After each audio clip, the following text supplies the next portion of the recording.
I found something for you to be more pissed off at Big Sills than ever before.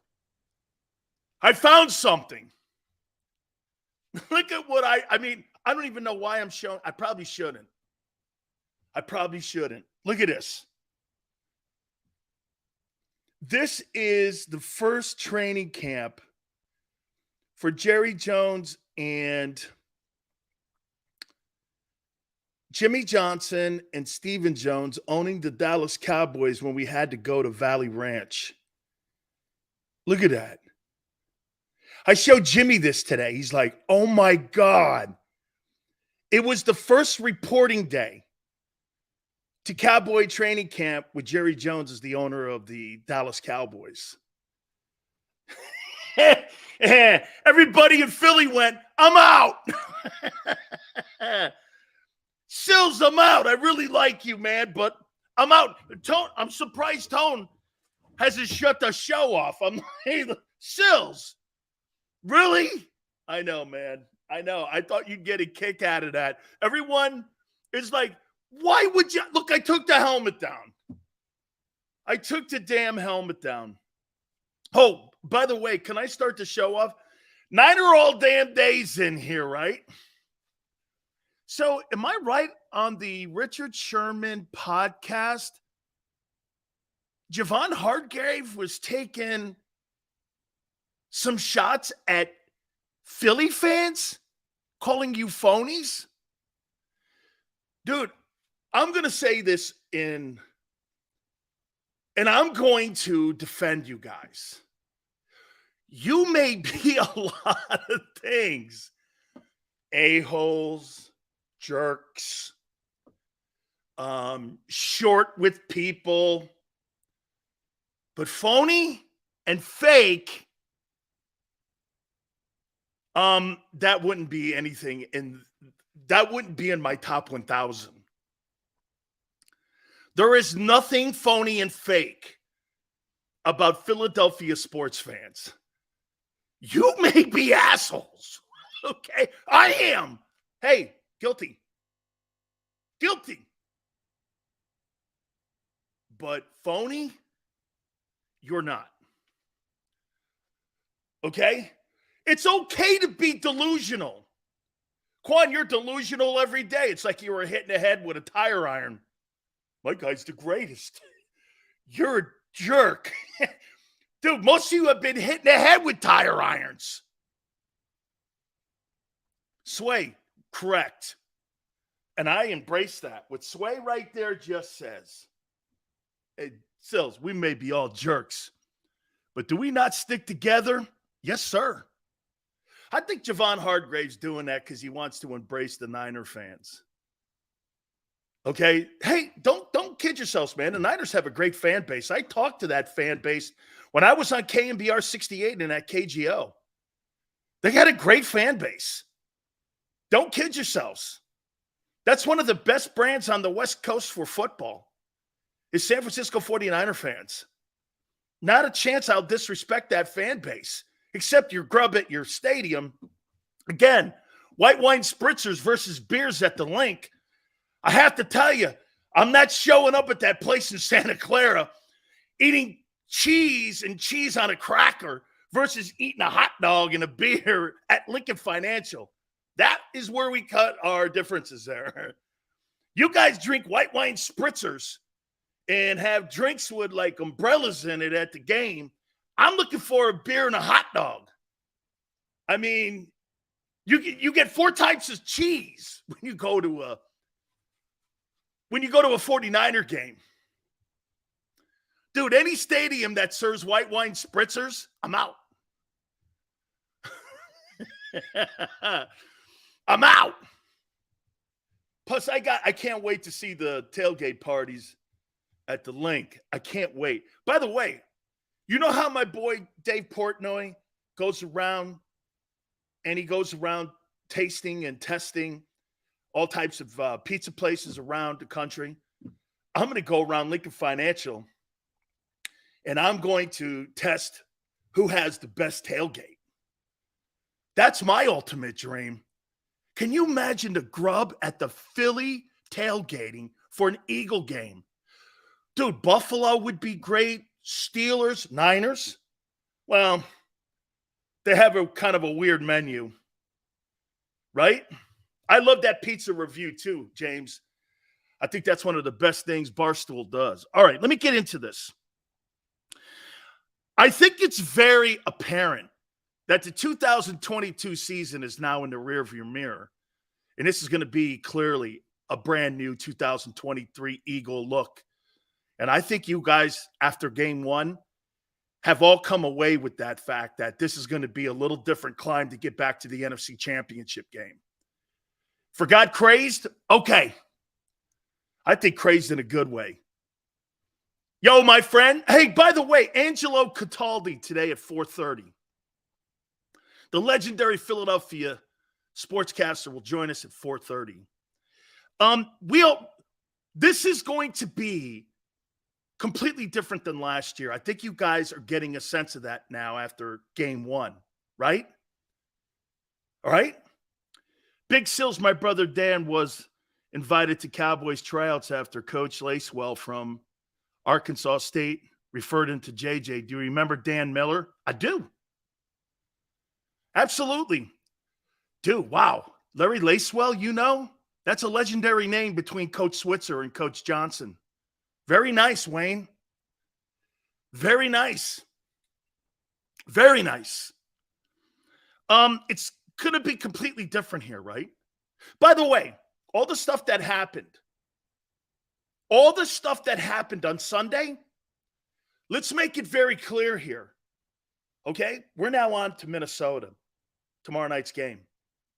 We are now on to Minnesota. By the way, what Tone is throwing up at you here, do me a favor, guys. Our great friends at Hooters is giving you an opportunity to win yourself some great merchandise with JAKIB Sports and with Hooters and gift certificates all the way through Friday. We'll announce the winner on Monday. All you have to do is email the show.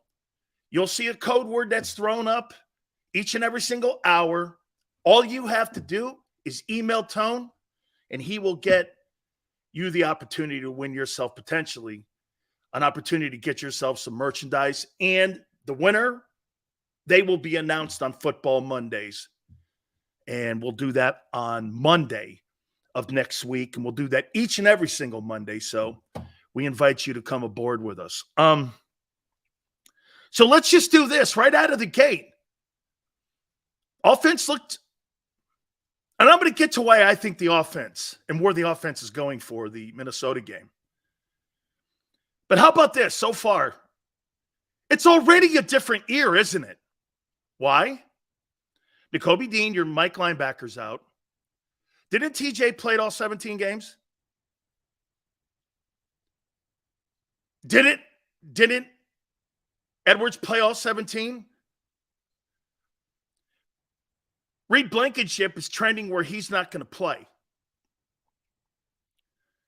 Kenneth Gainwell is trending not to play. Okay? Played all 20 games. TJ played all 20 games. James Bradbury is in concussion protocol. There's not a chance in hell he's going to play tomorrow night. And Fletcher Cox is trending towards playing. So let's just go here, health-wise. You're starting out differently than you did last year. We're not even talking about talent. You're starting with a football team that was already questioned when it comes to depth, especially on the defensive side of the football. Okay? Yeah, but Dirty D, he says next man up, Sills. Yeah, that played out well last year. You don't have the same depth on this football team and experience. You see, here's the difference from this year to last year. Dude, you can go to Gardner Johnson to Reed Blankenship if he misses time. Now you're going from Reed Blankenship to rookies. That's the complete difference from this year and last year. Do you see it? It's got nothing really even, we're not even talking about talent yet. We're talking about experienced football players. You had a ton of experience last year. Hey, by the way, Scott brings up Avonte Maddox. What is up with that guy? I never hear his name. He's always hurt. There's something always. I mean, do they count on him for anything? I mean, he's useless. I never hear that guy's name. I never hear his name. I mean, what kind of, how important is he? I never hear the guy. I never hear him making plays. So just in availability, you're not as experienced as you were a year ago, okay? You're just not. So, what do we expect to see on Thursday? Hey, real quick, I want to tell you something also. What Baker Mayfield did. Hey, who do the Eagles play next week? Can you guys tell me who the Eagles play next week? Who do they play next week? Who do the Eagles play the following week? They play the Bucs. So Baker Mayfield came out and said, I think on a show somewhere, where that Brian Flores and his defense were tipping off the signs on the sidelines to go to cover 2 or cover 3. So what he's doing is he's throwing smoke signals out to the Vikings as they prepare for the Eagles. You better watch your sideline, guys, or the Eagles are going to pick it up too. Baker Mayfield helped the Vikings prepare for the Eagles by just telling them. It's like a pitcher, having tendencies on the mound. So what he did was he telegraphed it to Brian Flores. Your guys, I knew exactly what they were doing on the sideline. You better fix it, or Jalen Hurts is going to see it along with all the coaches that you guys are tipping off your signs. Don't think they haven't changed that already. So Baker Mayfield helped the Vikings prepare for the Eagles, because if he was smart, he just would have shut his mouth. Okay? He just would have shut his mouth. But what he's doing is he's helping the Vikings out. It's like tipping pitches. Exactly, Arthur. So Mayfield throws that out there. Hey, Minnesota, you're going into this Thursday game? You might want to take a look at your sideline guys when they signal in the defenses, because I knew exactly where you were going each and every single time when you went to cover 2 or cover 3. It's quite a guy there. It's quite a guy. He knows the Eagles are one of the teams, if not the team, to beat in the NFC. Okay? Hey, you guys may not think that's anything, but the Buccaneers knew what the coverages were. How would you like not to have to read defenses and know where the coverages are pre-snap? Do you think that's a big deal? If you knew where they were going to line up every time, and you're the quarterback with Mike Evans and with Chris Godwin, and you knew where they were going to line up every time, you think that's an advantage to Baker Mayfield?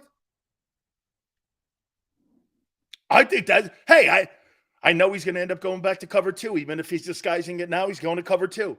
He read it. Jonathan goes like this, dude, you're giving too much credit to a nobody. That's not the point.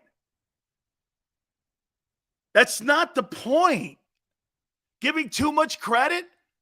You don't have to be smart or good to pick up when someone's tipping their pitches. What does that have to do? You can be a nobody and know if you're tipping your pitches. That has nothing to do with talent. That has nothing to do with talent. We're not even talking about a nobody or a good or whatever. There's nothing to do with that. Quan goes, hey, Baker wants to get back to the progressive. Yeah, he wants to bring progressive down from Cleveland down to Tampa. Okay. Great. All right. Sure. All right. Let's get into the game here. How will the Vikings attack the Eagles and the Eagles attack the Vikes? And let me throw this one first at you here. How many people believe that the offense will turn around versus the Vikings tomorrow night? I watched the 22, by the way. I watched the 22 of the Eagle-Patriot game. How many people believe? And I'll tell you what I think the problem was. Okay? And I'll tell you exactly what I think the problem is. Tills, you know Cousins is going to get sacked to death. Your secondary is not very good. I think it's going to be we'll get to it here in a minute. Eagles will run the ball. With who? Jalen? Okay. Devin goes, it will be better, but not completely. Okay. Here's what I think the offense is going to have. Here's what I think happened versus the Patriots for the offense. You go back and you watch, it was game tempo. They hadn't seen or practiced game tempo. They got the ball. They had a really nice first drive. And then after that, what did New England do? New England sped the game up. They started going to quick counts, no huddle. They went to game tempo. Why? Because Belichick plays his guys in the exhibition season. And those guys hadn't played at all. Game tempo is something you practice. So you're not, being in a practice and being in an organized team practice, to me, that's not anything what game tempo is. Phil Simms a year ago said the same thing. When you're in these controlled environments and you're not playing games and you don't see game tempo, to me, that comes down to timing and continuity. When you watch the Eagles start to flutter after the first drive, New England sped the game up, like I said. They started going quick on you. And the game tempo, I think, through the secondary. And you started seeing that even on the defensive side. But on the offensive side, they were playing with game tempo on that defensive side. And I think what they did was disguising and moving and bringing up new coverages. It confused the entire unit. Especially, A.J. Brown said it in the post. He said it in the post. Man, they threw everything at us. There were times we didn't even know what was coming. I did too. Carter would have had 4 sacks. Jones was getting rid of the ball quickly. Brady-like. Yeah, because they had in-game adjustments, and your coaches suck. They sucked in that game. I mean, when you go back and you watch the 22, it's glaring, the coaching and the problems that you had in coaching. It was glaring. So I think the offense is going to get better. I think the offense, because they got through a game, I think the best thing that ever happened to the Eagle offense was the Patriot game. Because I think now you're going to get up to speed here for that. Then you're going to start getting continuity going again. Yeah, you're going to start seeing it. And you're going to start feeling it. Absolutely. Joshua completely destroyed in coaching. It was a joke. Both sides of the ball, joke. Absolutely outcoached. And it wasn't close. Okay? The only reason, get this, the Patriots did such a great job of coaching. They had the ball with a chance to win the game with a lesser team than you. That's coaching. That's coaching. Okay? Completely coaching. Okay? And to me, I think they're going to be better tomorrow. I do. because I think that game tempo is going to get into rhythm, and they know they have to. I don't believe Brian Flores is going to do a lot of the same things Belichick does. However, they don't have the same front four and front seven that New England has. That defense is nowhere near as talented. The Vikings had a good defense about 3 years ago. Okay?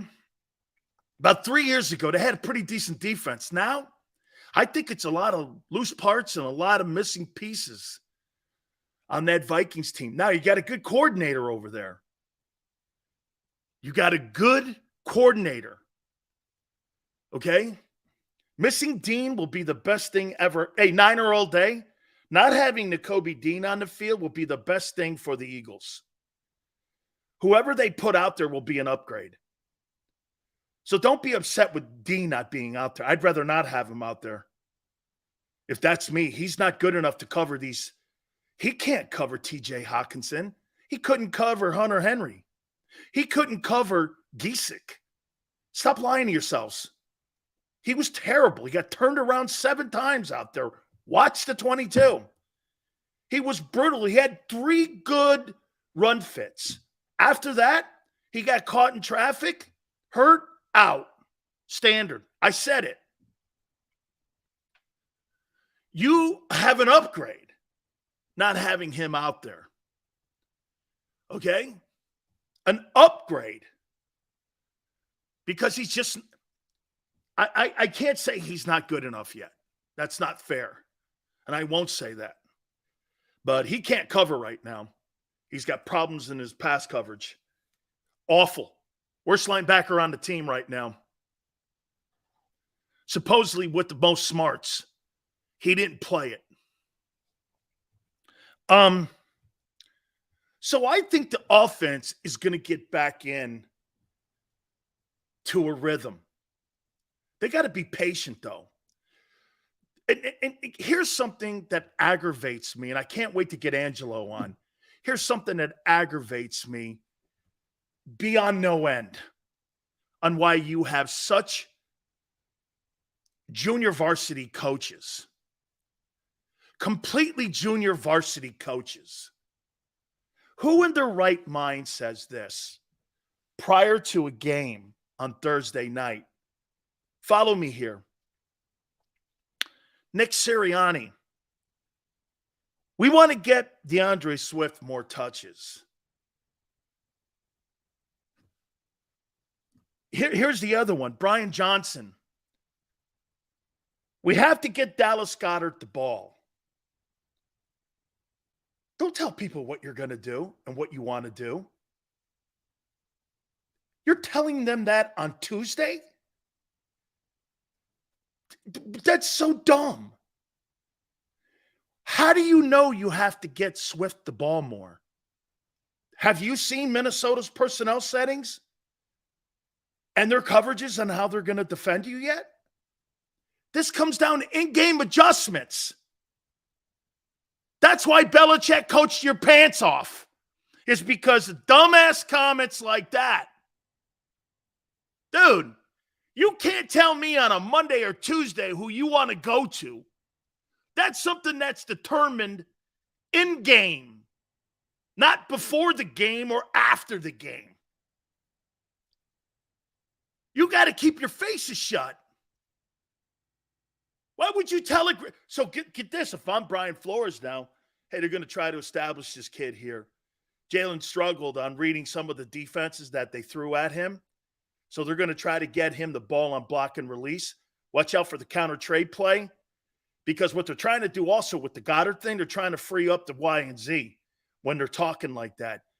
Dude, these coordinators are not dumb. This is like dumb shit here.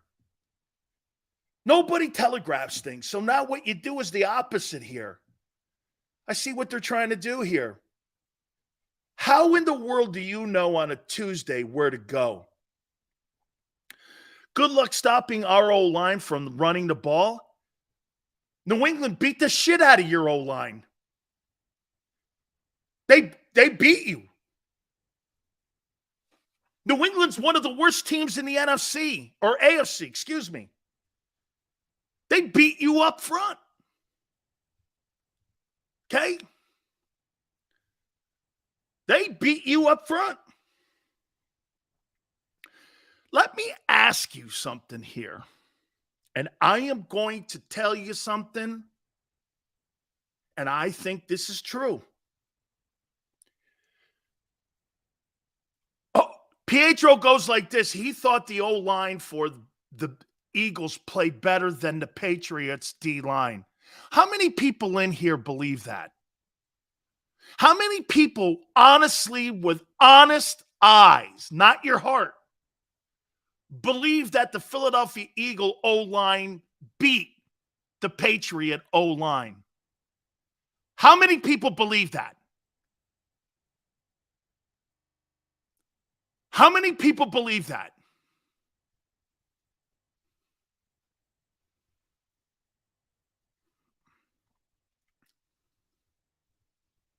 All right. I'm going to ask you something here. Maniac, thank you, brother. I'm going to ask you something else here. Let me say this to you. Let's do a Josh Allen, Jalen Hurts comparison here. How many people believe that defenses are starting to figure out Josh Allen? And D coordinators are catching up with him a little bit. How many people do you believe that defenses are starting to catch up with Josh Allen and they're figuring out how to coordinate against him? Senor goes, I do. So the Bills and their quarterback, coordinators are starting to figure him out. Do you think coordinators are starting to figure out one read Hurts? The number that Tone gave me is a prime indicator, if I'm a coordinator, what he's doing. 70% of Jalen Hurts' passes go to three dudes, okay? Which means one read. You very rarely in games, especially if the running game's not going, see two guys killing in a game. Rarely. Unless you're playing completely inferior opponents. It's always one guy having a day. You know how some of you always say this? Well, it's this guy's turn. Well, it's this guy's turn. Yeah, that's one read. I think coordinators are figuring that out. That's why Belichick left some of those guys wide open, because he knew Hurts wasn't going to go there. They were predetermined throws. Anybody who watched the 22, anybody who watched the game live saw that. You can blame the coordinator all you want. But when you have all those guys wide open like that, all over the field all day long, that's a quarterback thing too. And you combine Allen's recklessness, yeah. So why wouldn't they have figured out Hurts? Now, again, let's back that comment up for a minute here. It is the greatest defensive coordinator in the history of the National Football League that was going against Jalen. He does that to everyone. He does that to everyone. Are you going to, how about this? Are you going to see as good a game plan defensively versus Jalen from any team you'll play this year? Maybe the Cowboys. Dan Quinn's a good coordinator, but he's not Belichick. Let me say another thing about Belichick. Don't you think there's a coincidence that he coached the greatest offensive player and the greatest defensive player in the history of the sport? Or is that just by luck? Do you think that's by luck that he coached the greatest defensive player in NFL history in Lawrence Taylor and the greatest offensive player in Tom Brady? Or is that just by coincidence? Do you think that, of course, is by coincidence that every quarterback he's ever had in New England has gone on, and how many guys are in the league now that he drafted? I mean, so that's luck that you had two of the greatest players, even though you came up with a revolutionary defense to rush, and the only defensive guy in the history of the league at the time to rush an outside linebacker. No one was doing it. Belichick designed it, and you don't think he helped make LT. You can't be any dumber. Total coincidence? How come Tom Brady comes out and says, if it wasn't for Belichick's intellect and how you approach defenses, I would never understand where pre-snap reads are? But that's okay. Keep sticking to fantasy football. Probably by coincidence. Okay. Have coordinators caught up with Jalen?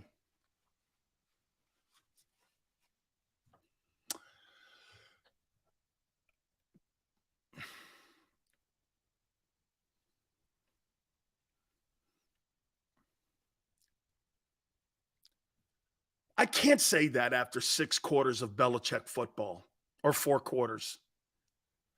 I got to see this thing in Minnesota.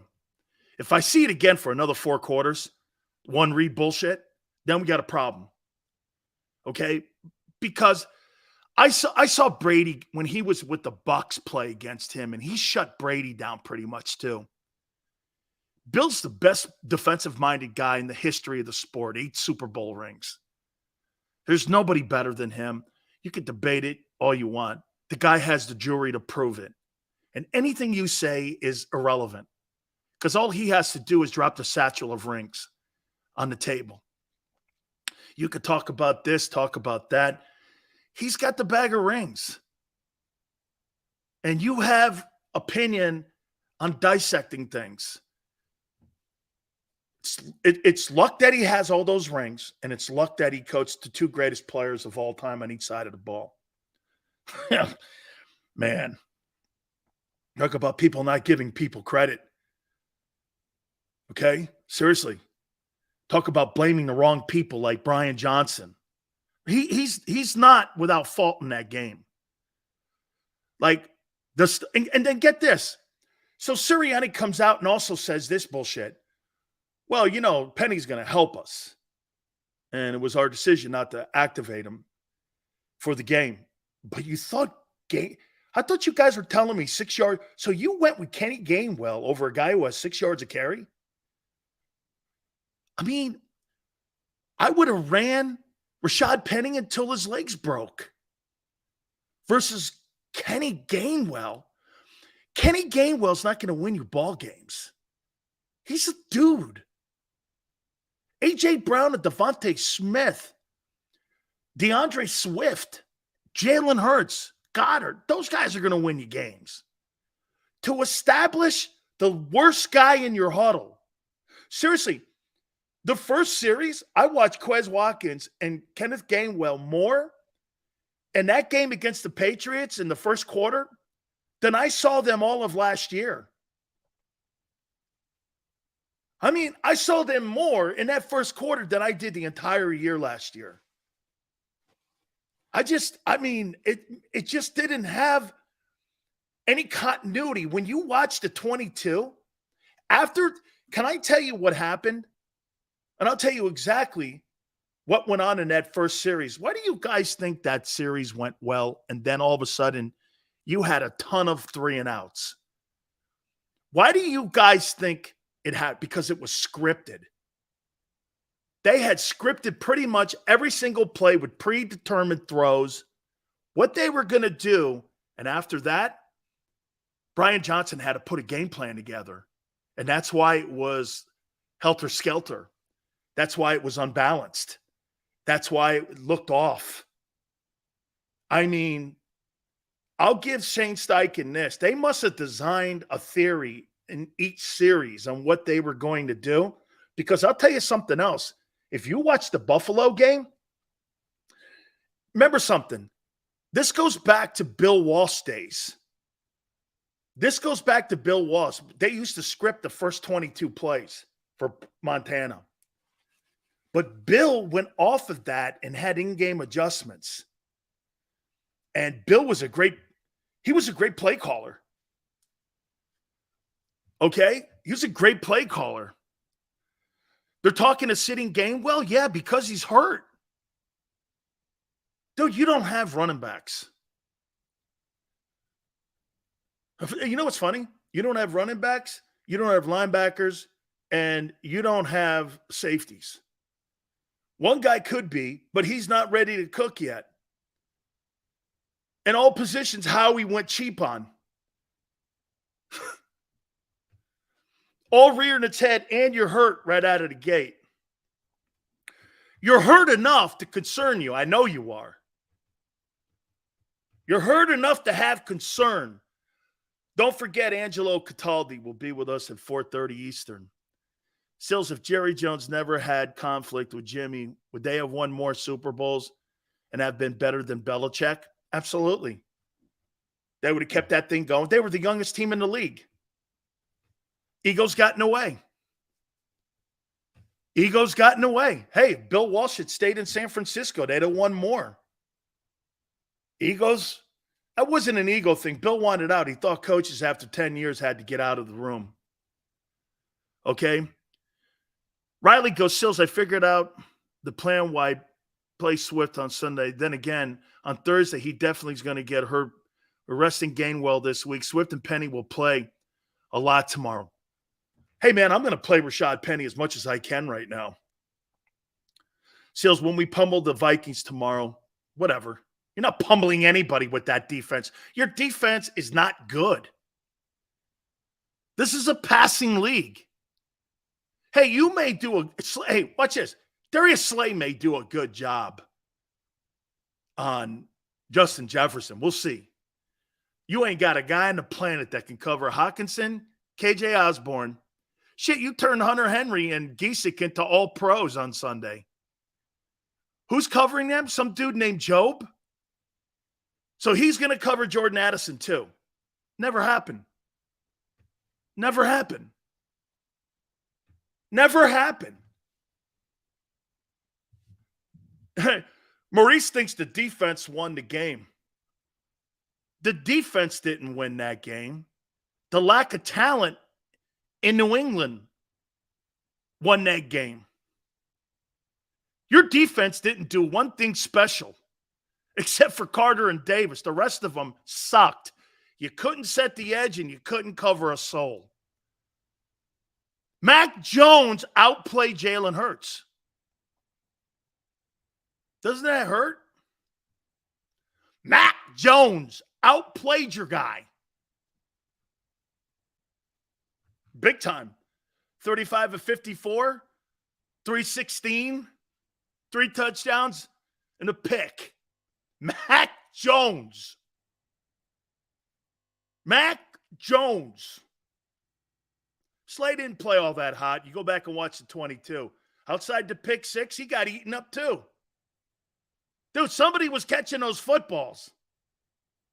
9 guys were targeted. 9 nobodies. Who's the kid Burke? I know, I've never heard of him. Dude, that's maybe the worst offensive group of players in the entire league. There's not a star on that offense in New England, and you struggled against it. You're playing stars on Thursday. Now, Kirk Cousins, I think he's going to have a big game. I think he's going to have a big game. Sway, whatever, dude. I think he's going to put up big numbers. I think the point will be that the Vikings defense is, I don't believe, good enough to stop the Eagle offense. I don't see where I just don't see that. I don't see their defense. I think this is a high-scoring football game. I think there's going to be some pretty big numbers. That's right. Elevated. You won on talent. And I said it. You were the better team. I said 27-20. It was 25-20. I didn't pick against Philly on Sunday. I know some of you think I did, but I didn't. Okay?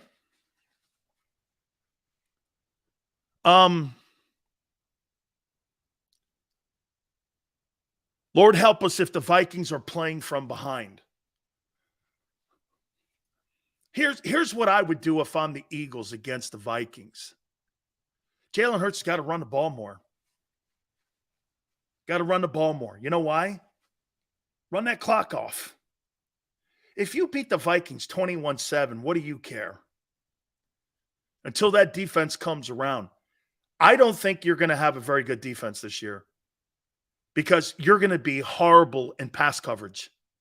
There's not any hope that thing's going to be turned around with elite quarterbacks playing against. You're not even in the elite part of your schedule yet when you play elite QBs. Dak Prescott's going to destroy that secondary. He destroyed the number 2 defense last year. That thing, he'll throw for 500 yards against it. Hey, he had a horrible year and threw for 5 TDs against you last year. Brock Purdy will kill that defense. He will kill that defense. I mean, Mahomes is going to torture it. Torture it. And Doza goes, we'll see. Mac Jones killed it. Doza, Mac Jones killed it. And you think Mac Jones is a better quarterback than Patrick Mahomes? And Andy Reid play calling? Delusional. Delusional. No. Here, Tone said something yesterday, and I'm going to continue, and I agree with Tone. I do think the offense was rust and not playing with game tempo and not practicing game tempo. I do on Sunday. You got personnel issues. Christian Ellis, Zach Cunningham, and Nicholas Morrow, all cast-offs, are your starting linebackers. And one of those dudes was picked up 3 weeks ago. Man,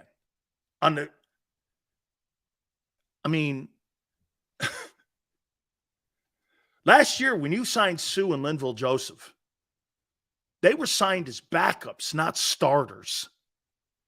They backed up Hardgrave and Fletcher. They weren't starters. Okay? They weren't. You know what's great? Every single thing that I'm saying here, you know it. That defense is not good enough. Here's what I would do if I'm the Eagles. Okay? Defensively against the Vikings. There's too much offensive talent on the Viking side. You can't match up anywhere. You may want to blitz more. You may want to do some T-stunts in the middle there with Jalen Carter because I think they're going to have a tough time blocking him. I would put him in there. Okay? I'd put him in there. And by the way, you need more out of your edge rushers. Brandon Graham was a no-show. He was on a milk carton. Josh Sweat, I saw him. Believe he had a sack in the game, if I'm not mistaken. But other than that, I thought he struggled on setting the edge versus a really shitty offensive line. Okay? Spin goes, loves the show. What's hilarious? Hey, Spin, what am I saying that's hilarious? Tell me. Tell me what I'm saying that's wrong. Bad weather? Jesus criminy. Why don't you come up with another stupid-ass excuse why you played like shit? Holy cow. Nobody's talking about bad weather. How dumb are you? Fields and dumb weather and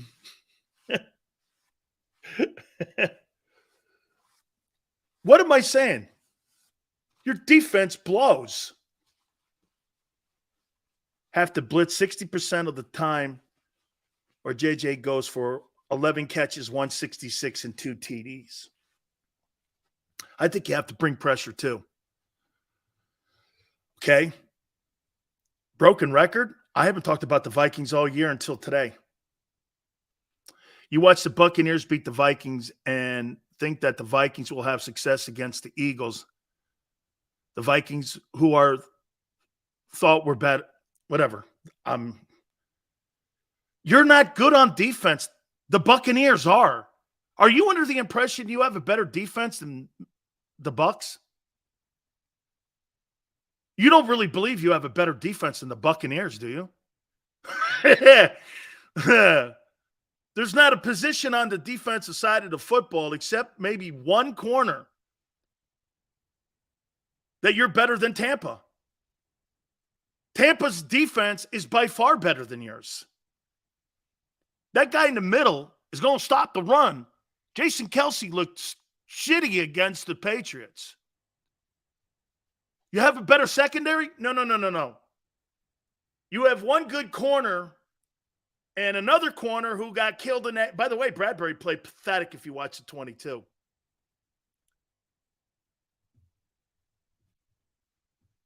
Bucs have a good DT. You might want to do this one. The Bucs also have good linebackers.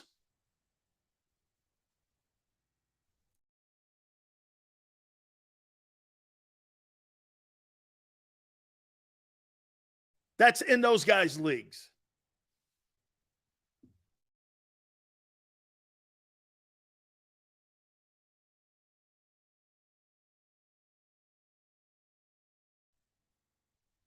Appreciate it. Hey guys, I'm sorry about we're having a little issue here with the internet here. Hopefully everything comes back here. May have to take a time out here in a second, but Dean played great if you watch.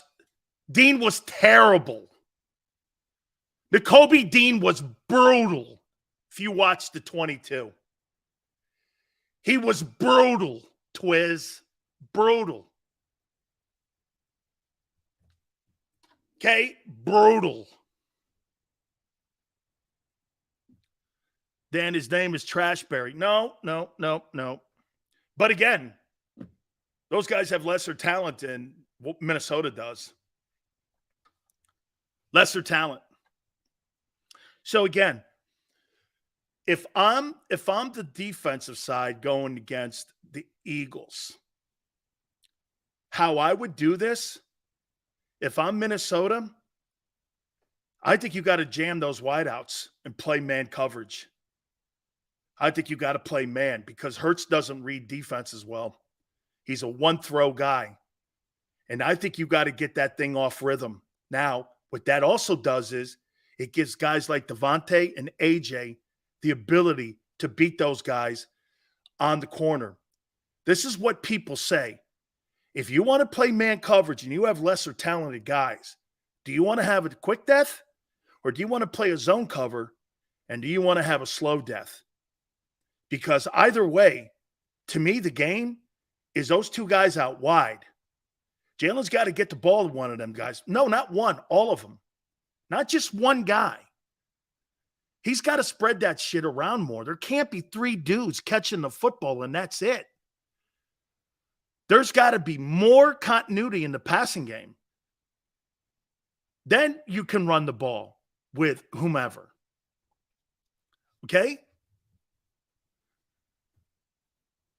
That's right, Brandon. I just said that. They can't play man. Well, you could either die a slow death or a quick one. You don't have the personnel to beat the Eagles on defense. You don't have it. If you're the Vikings, you don't have the personnel. Hey, Tone, can you give us that chat? That super chat, the $4.99 one. I missed that. I want to make sure I get these guys who throw that out there. I apologize, guys, for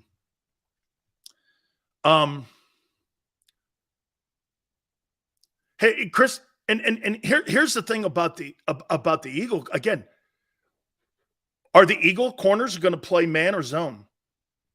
If you play back off of Addison and off of Justin Jefferson, and you're playing center field, you got Hawkinson and Osborne doing crossing routes underneath, they'll kill you.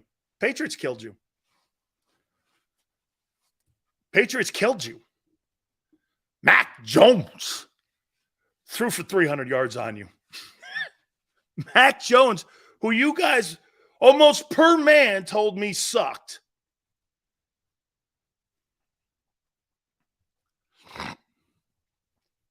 Dan, can you tell us why Ryan Poles is a general manager?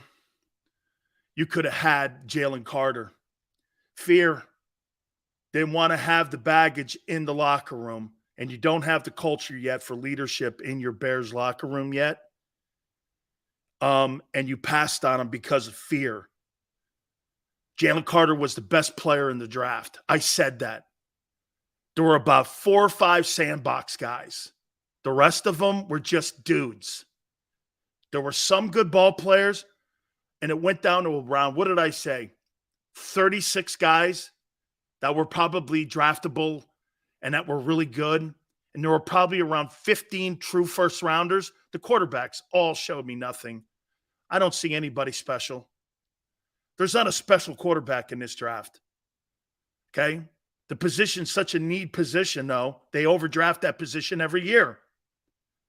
That's why they get it wrong every year. That's why Hurts is a second rounder. Dak's a late rounder, and Brady's a late rounder. Because they get that position wrong every year. Every year they get that position wrong. I mean, this quarterback class, I said it to you. I don't see it. And that's probably right, senor. Anthony Richardson was probably the best of them all. And I don't really think, I thought, okay. I mean, rookie, got to give it a little more. But, I mean, I don't know. We'll see. Look at in Chicago right now with Justin Fields. I'll say this to you one more time. So Matt Eberflus comes out today. You know what he said? Justin Fields has got to play better.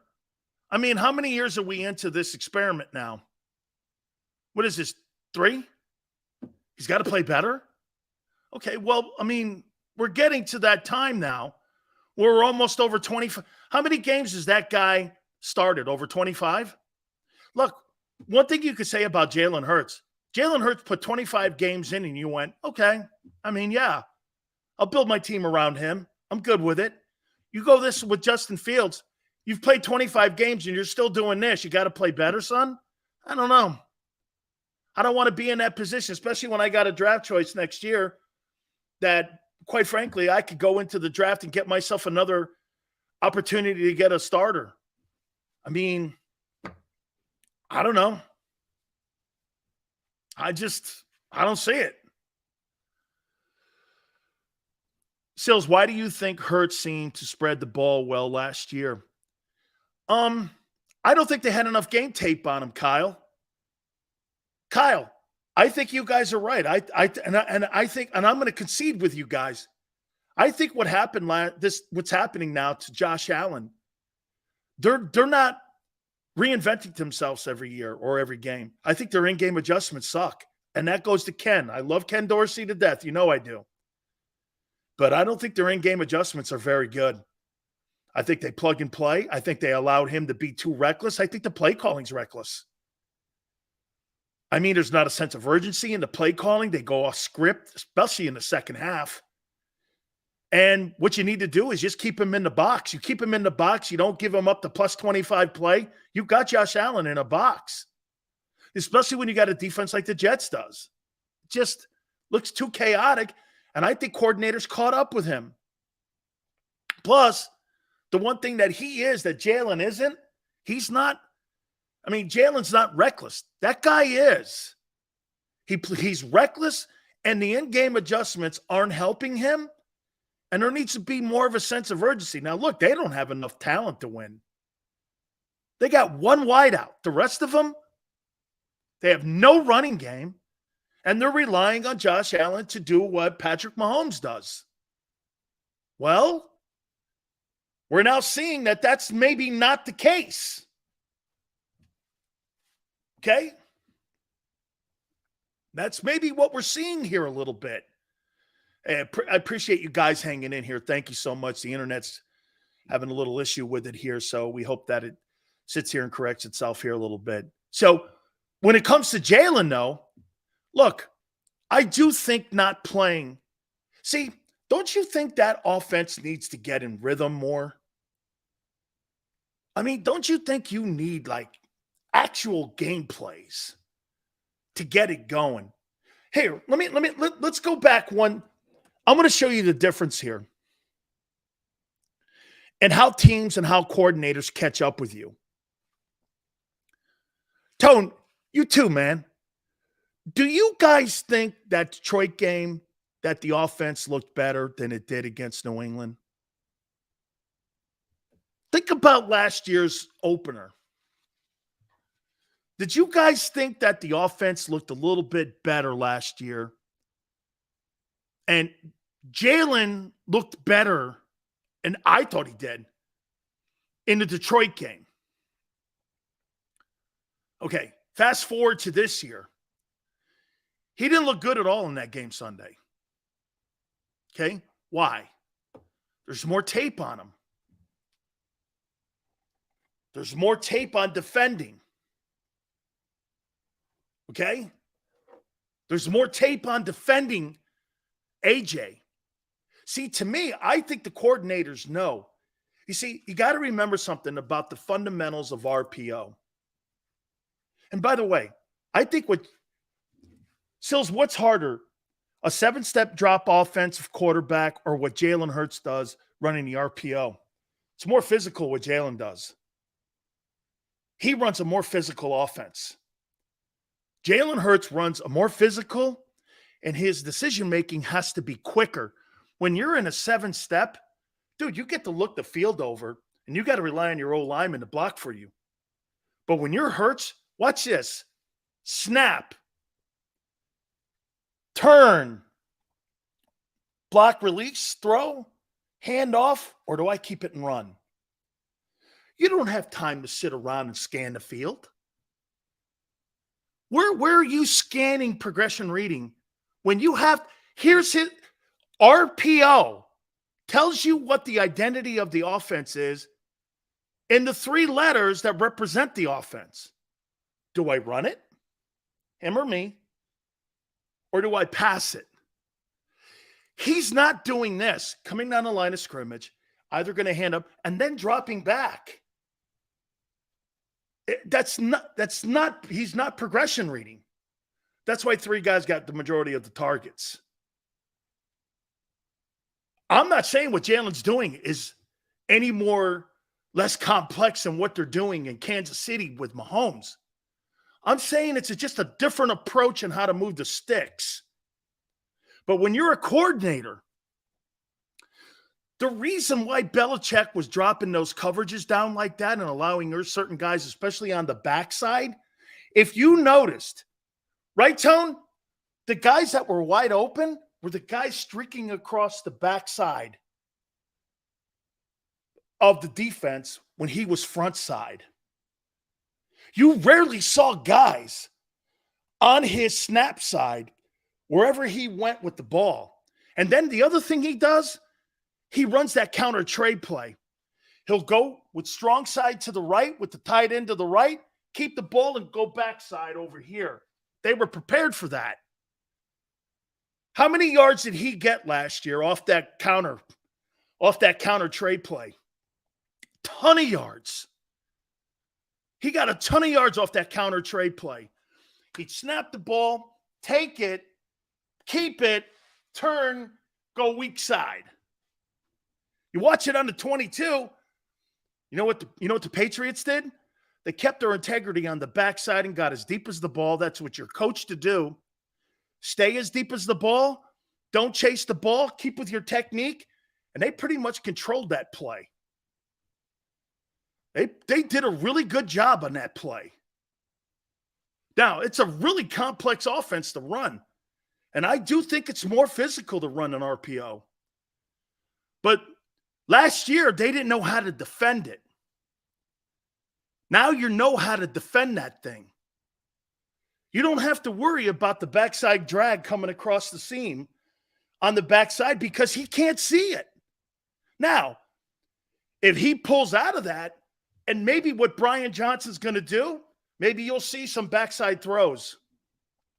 That's a way to slow that down.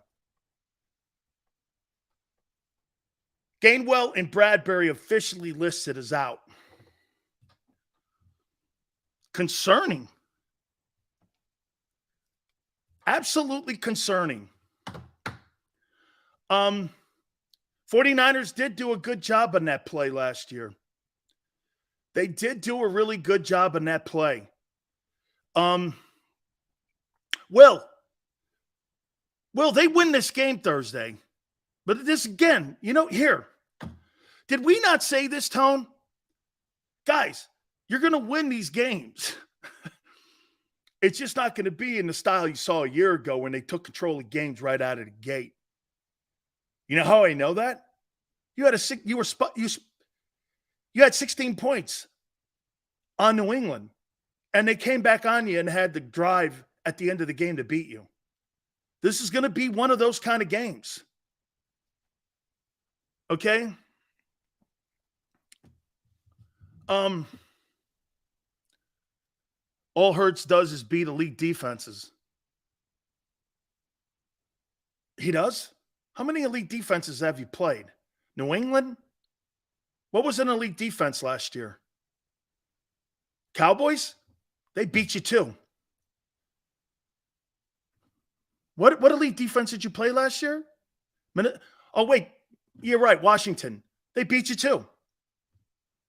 The Lions were not an elite defense. Okay? All right.